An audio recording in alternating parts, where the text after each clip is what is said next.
What is your favorite solved mystery? For years it was speculated about King Richard III's appearance. Due to many different historical perspectives on him as a king, some believed he had a humpback of sorts and others believed this stuff was added when the historical rhetoric was added as he became less favorable. A few years ago they discovered his skeleton buried under a car park in Leicester. They determined that he actually probably had scoliosis and likely did have a hump of sorts.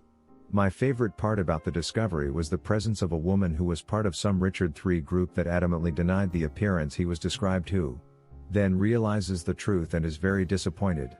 His scoliosis was so severe that his spine resembled a question mark.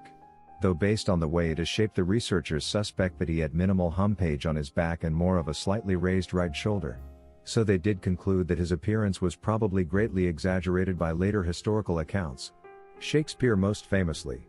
However, they were confused how someone with such a massive bend in their spine could have fought in the civil wars that Richard's family was embroiled in for decades even. Though by all contemporary accounts he did and was a very accomplished soldier.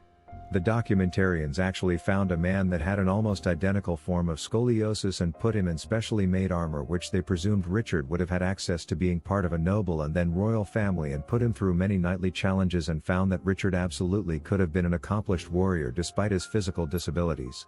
Sorry, this period of English history is my favorite. The case of Jacob Wetterling. He was an 11-year-old boy abducted near his home in 1989. Him and his friends had gone to a local video store and were on their way home when a man stopped them and forced Jacob to leave with him at gunpoint. He forced the others to turn and run and threatened them that they would be shot if they didn't. For almost 30 years the case went unsolved. His friends and his brother grew up feeling the guilt of not being able to stop the abductor. His parents and family had no closure as they had no idea where he was taken. Or who had taken him. But they held out hope for all those years that maybe he was still alive. A local man had even been falsely accused of abducting him. Sadly, his remains were found in 2016, about 30 miles from where he was abducted. Investigators were able to find the man responsible. And he confessed to the crime. He had assaulted Jacob and killed him on the same night he was abducted. It's a tragic story and there are a lot more details. Thankfully detectives never gave up on this case and they were able to solve it after all those years. The voyage of HMS Terror and HMS Erebus, who in 1845 embarked on a journey around Canada to locate the Northwest Passage with the backing of the Royal Navy. The voyage was expected to take 2 years. But by 1850 it was suspected something had gone very wrong, as the last sighting of the ships had been as they entered Baffin Bay 5 years earlier. And all the search parties could find were some lonely graves. And a cairn with a scrawled message. It was only with analysis from the graves, some old testimonies about contact with local Inuit groups, and the discovery of the remains of the crew in the 1990s and the wrecks in 2016, that the full story could be pieced together. Essentially the ship's Arctic modifications and stocks had been ill thought out for the voyage, and the cheap canned food the crew relied on had led them to contract lead poisoning and scurvy. But with no alternatives and being locked in ice for months at a time, they had no escape. The illnesses were compounded by the lack of alternative food sources and the harsh environment and diseases which crippled the already weakened crews. The poisoning and associated hallucinations combined with the deteriorating mental health of the crew created a living nightmare. After the officer in charge died, the surviving crews abandoned ship and tried to cross the barren Arctic towards a known settlement in Canada, with everyone involved falling and dying en route. The bodies that were found were very well preserved, and contemporary Inuit testimonies corroborated the story. It made for a good horror series, even if there were not any supernatural polar bears involved in reality. Edit updated to correct the dates of both the wreck's discovery and that of the corpses that were not buried on King William Island, which I had mistakenly conflated. In Germany, there was the Phantom of Heilbronn. Decades apart there were traces of DNA being found on crime scenes. From shoplifting to murder it was all the same DNA. Dozens of crimes from all over Germany were traced back to this one female DNA.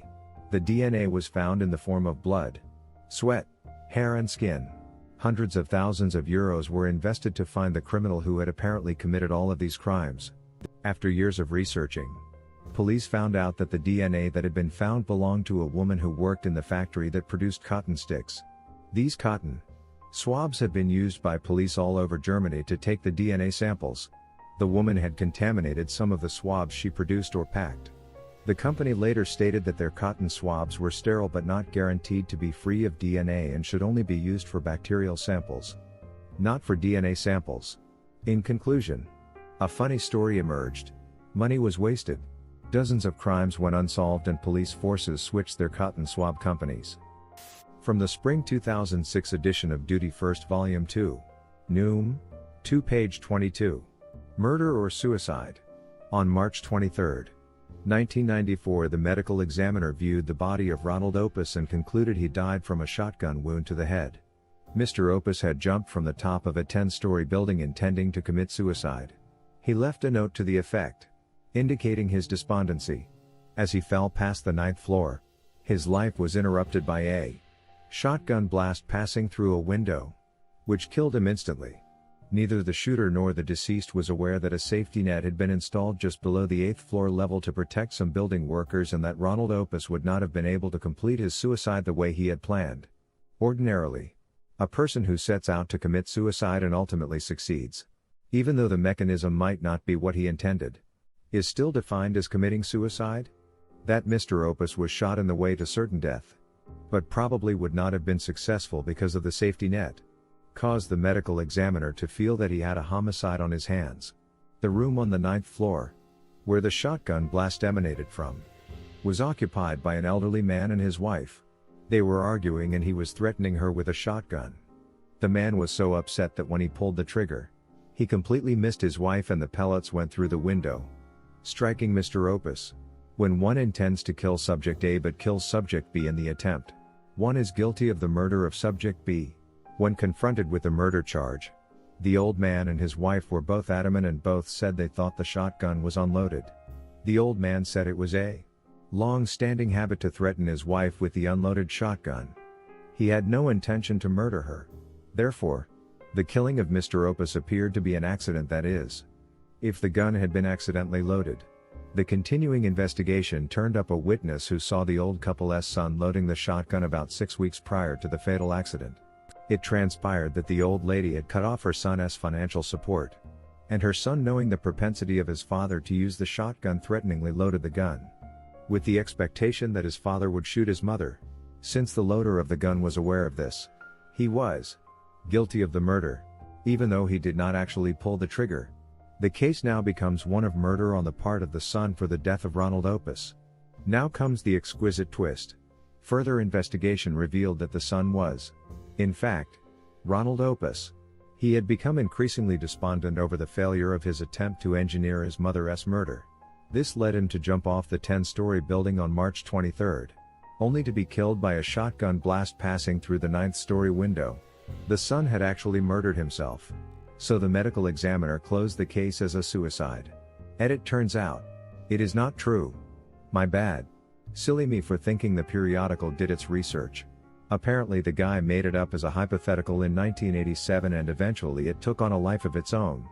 But I guess it is still a solved mystery, albeit a fictional one.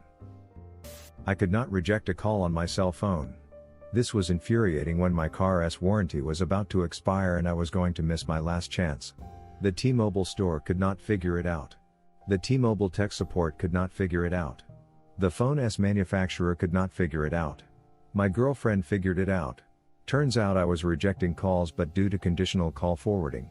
A rejected call counts as a busy call. This would forward the call to my work phone, which would turn right around and send the call right back to my personal cell, where I rejected it.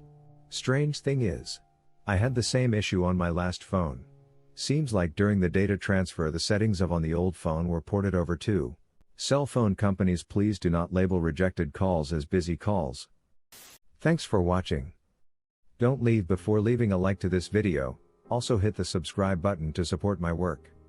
And as always, have a horrific nightmare, my dear.